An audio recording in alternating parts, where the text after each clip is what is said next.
शाळा की स्टेशनरीची दुकानं? एका बाजूला सक्तीची दुकानदारी, दुसरीकडं सरकारी अनास्थेचा बाजार.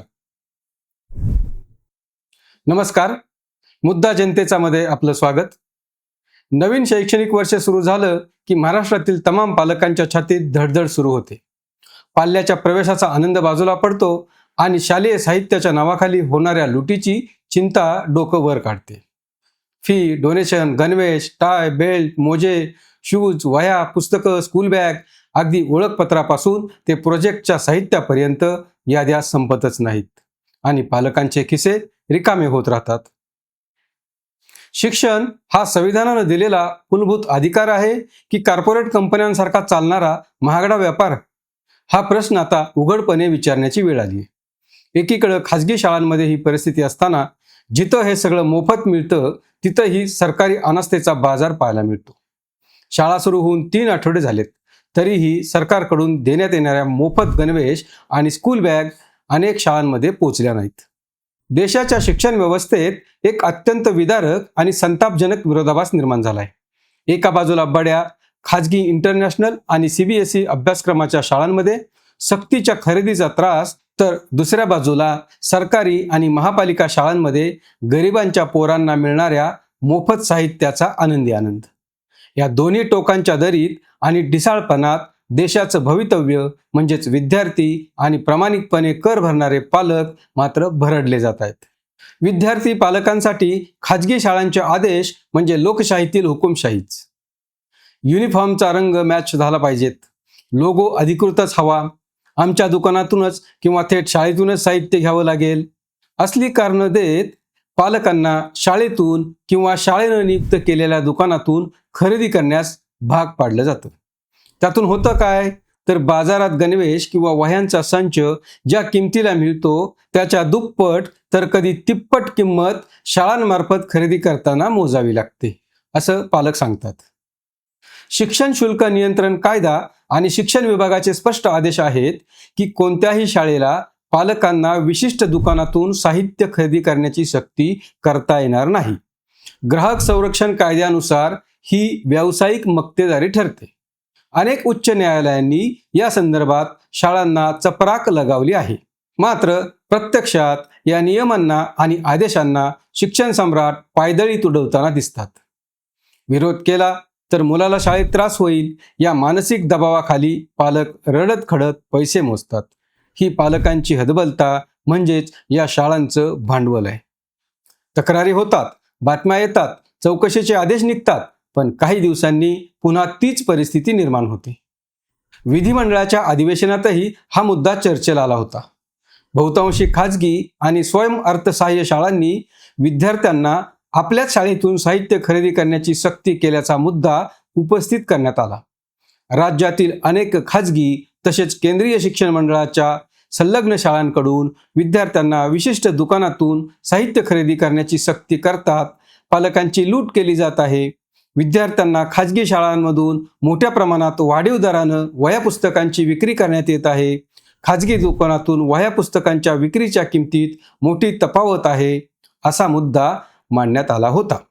याला उत्तर देताना शिक्षण मंत्री दादा भुसे यांनी सांगितलं की कोणत्याही शाळांनी विशिष्ट दुकानातून साहित्य घेण्याची सक्ती करू नये, अशा सरकारकडून सूचना देण्यात आल्या. यासंबंधी तक्रारी प्राप्त झाल्यावर शालेय शिक्षण विभागाकडून कारवाई करण्यात येईल. काही शाळांना नोटिसाही दिल्या आहेत, अशी माहितीही शिक्षण मंत्री भुसे यांनी दिली. शिक्षण विभागातील शाळांमधून होणाऱ्या या लुटीबाबत सभागृहात चर्चा झाली. यावरून गोंधळही झाला. अशा शाळांवर लक्ष ठेवण्यासाठी समिती नियुक्त केली जाईल, अशी घोषणा शिक्षण राज्यमंत्री पंकज भोयर यांनी केली. त्यामुळं आता ही समिती नेमकी कधी स्थापन होणार आणि समितीकडून खरंच अशा शाळांवर कारवाई होणार का, हे पुढील काही काळात पाहायला मिळेल. दुसरीकडे नजर टाकली तर सरकारी यंत्रणेचं ढिसाळ स्वरूप समोर येतं. सर्वसामान्यांची मुलं शिकत असलेल्या सरकारी आणि स्थानिक स्वराज्य संस्थांच्या शाळांमध्ये मोफत गणवेश आणि बॅग देण्याच्या घोषणा सरकार मोठ्या दिमाखात करतं. कोट्यावधी रुपयांचे टेंडर निघतात, पण वास्तव काय? शाळा सुरू होऊन महिना होत आला तरीही हे साहित्य अनेक ठिकाणी मिळालं नाही. त्यामुळं पालकांना बाजारातूनच नाईलाजानं खरेदी करावी लागते. बरं, जेव्हा हे साहित्य मिळतं तेव्हा त्याचा दर्जा पाहून संताप यावा अशी स्थिती अनेकदा होते. पहिल्याच पावसात फाटणाऱ्या बॅगा, दोनदा धुताच रंग उडणारे आणि फाटणारे गणवेश, कंत्राटी पद्धतीतील भ्रष्टाचार आणि कमिशनखोरीमुळं सामान्यांच्या मुलाच्या वाट्याला केवळ निकृष्ट दर्जा येतो. जशी खाजगी शाळांमध्ये सक्तीची लूट आहे, तसा सरकारी शाळांमध्ये अनधिकृत निष्काळजीपणा आहे. कमी दर्जाचे कापड किंवा निकृष्ट शिवणकाम याबाबत वारंवार तक्रारी होतात. यामुळं सरकारी निधीचा योग्य वापर होतो का हा प्रश्न निर्माण होतो. कंत्राटी पद्धतीत गुणवत्ता आणि वेळ या दोन्हींचाही बळी जात असल्याची भावना अनेक पालक व्यक्त करतात. याहून गंभीर बाब म्हणजे या प्रश्नावर सातत्यानं लक्ष ठेवणारी सक्षम यंत्रणा दिसत नाही. शिक्षण विभागाचं लक्ष आदेश काढण्यापुरतंच मर्यादित राहतं. स्थानिक प्रशासन कारवाई करण्यास संकोच करतं. पालक संघटना काही काळ आवाज उठवतात, पण त्यानंतर विषय थंडावतो. दरम्यान शिक्षक संघटना त्यांच्या विविध मागण्यांसाठी आंदोलन करत आहेत. निवडणुका, जनगणना, सर्वेक्षण अशा अशैक्षणिक कामातून शिक्षकांची मुक्तता व्हावी ही त्यांची मागणी रास्त आहे. परंतु विद्यार्थ्यांना वेळेवर आणि दर्जेदार शैक्षणिक साहित्य मिळतं आहे का, सरकारी योजनांची प्रभावी अंमलबजावणी होते आहे का, याकडेही तेवढ्याच संवेदनशीलतेनं लक्ष देणं गरजेचं आहे. शिक्षण हे समाज घडणीचं सर्वात प्रभावी साधन मानलं जातं. परंतु शिक्षण व्यवस्थेभोवती जर व्यापारीकरण, कंत्राटीकरण आणि प्रशासकीय निष्क्रियतेचं जाळं विणलं गेलं तर त्याचा परिणाम केवळ पालकांच्या खिशावर होत नाही, तर तो शिक्षणावरील समाजाच्या विश्वासावरही होतो. शिक्षण विभाग, स्थानिक प्रशासन आणि शिक्षण अधिकारी नक्की कोणासाठी काम करत आहेत? तक्रारी येतात, नोटिसा निघतात, पण कारवाईच्या नावावर अर्थपूर्ण शांतता पाळली जात असावी काय? सरकारनं आता केवळ आदेश काढून थांबता कामा नये. सक्तीची विक्री करणाऱ्या शाळांवर कठोर आणि इतरांसाठी उदाहरण ठरेल अशी कारवाई झाली पाहिजे. पालकांना तक्रार नोंदवण्यासाठी प्रभावी आणि जलद यंत्रणा उपलब्ध झाली पाहिजे. सरकारी योजनांमधील खरेदी प्रक्रिया पारदर्शक, वेळबद्ध आणि गुणवत्तापूर्ण झाली पाहिजे. प्रत्येक विद्यार्थ्याला शैक्षणिक वर्षाच्या पहिल्याच दिवशी आवश्यक साहित्य उपलब्ध करून देणं ही व्यवस्था म्हणून सरकारची जबाबदारी आहे. प्रश्न फक्त गणवेशाचा किंवा बॅगेचा नाही. प्रश्न शिक्षण व्यवस्थेच्या प्रामाणिकपणाचा आहे. एका बाजूला शाळा बाजारपेठ बनत आहेत आणि दुसऱ्या बाजूला सरकारी योजना कागदोपत्री ठरत आहेत.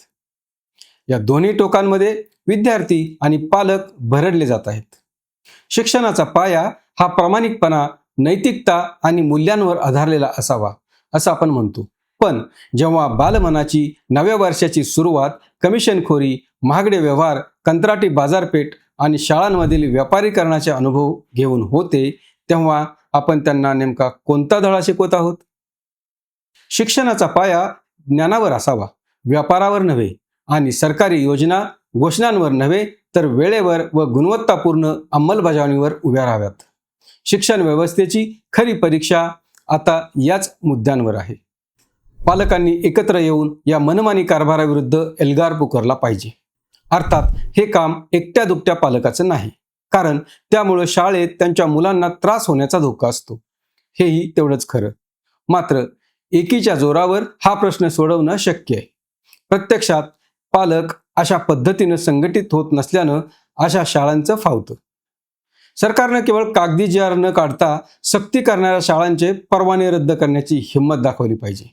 शाळा या देशाचे नागरिक आणि भविष्य घडवण्याचं केंद्र राहायला हव्यात. त्यांना स्टेशनरीची दुकानं किंवा कंत्राटदारांचे मॉल बनवू देता कामा नये. एवढंच या निमित्तानं सांगायचंय. हा व्हिडिओ आपल्याला कसा वाटला, यावर आपलं मत काय आहे आम्हाला कॉमेंट करून जरूर कळवा. अशाच महत्त्वपूर्ण माहितीसाठी, आपल्याला भेडसावत असलेल्या मुद्द्यांवरील चर्चा ऐकण्यासाठी पाहत रहा मुद्दा जनतेचा, फक्त आय लव्ह नगरवर.